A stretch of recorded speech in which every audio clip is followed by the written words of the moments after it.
I think it started very young, without knowing. Being an Asian person in Quebec, where there's mostly not colored people. Like my parents are both like immigrant, and because of that, I traveled to Thailand when I was very young. I think that's where it unlocked it, like just a full curiosity of this outside world, the planet, the animals that were different.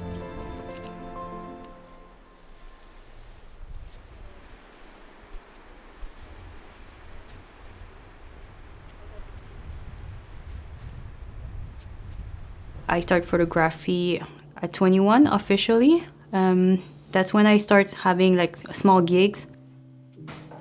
But I never thought it could have been a job because back then I was doing finance actually. Everyone was just telling me this is a hobby, you know. And I was just, okay, it's a hobby, but I really like it. What I'm very passionate about is what are the story of the people. So beyond those images, for example, beyond this face or beyond this landscape, what's behind it.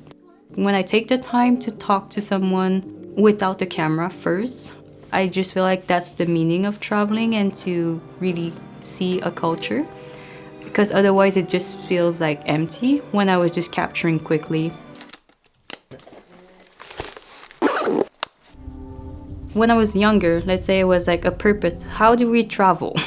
That was the first thing, and then I found out later that's not the real purpose. So how can I help with my photos or with my films? But then beyond that, how can we educate people? How do we make them care about this issue that actually relates closer to them than they think? What I really like about the XF16-50mm, it's very versatile for like a small lens that you want to take on the go. All the three of us really like this location, so I thought why not bring them and just try this lens together. So here in Quebec, usually in the winter you get a lot of ice, you get a lot of details in the rocks. So that was the idea to use this lens here, getting details. And then I was wanting to see like how we could get more wider angle to also have like night shots that I wanted to try with the lens. It's really nice to have a wide angle that is that small. Yeah, I really appreciate like the fact that it's weather resistant. A place here like Rimouski and at the Bic especially, that is really close to the river. The winds are very harsh.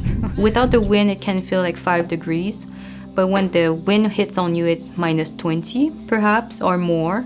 The lens just stays really liable to all the work that you're doing through the day. I like to rediscover a place or just come back to a location multiple times before I get the shots or the conditions I need. When I know the idea is to get like this landscape and I want to tell the story of this place, I prefer to be in the right moment with the right condition. One image, I'd say I come back 10 times. When you come back and you get it, I think that's where it becomes very fulfilling.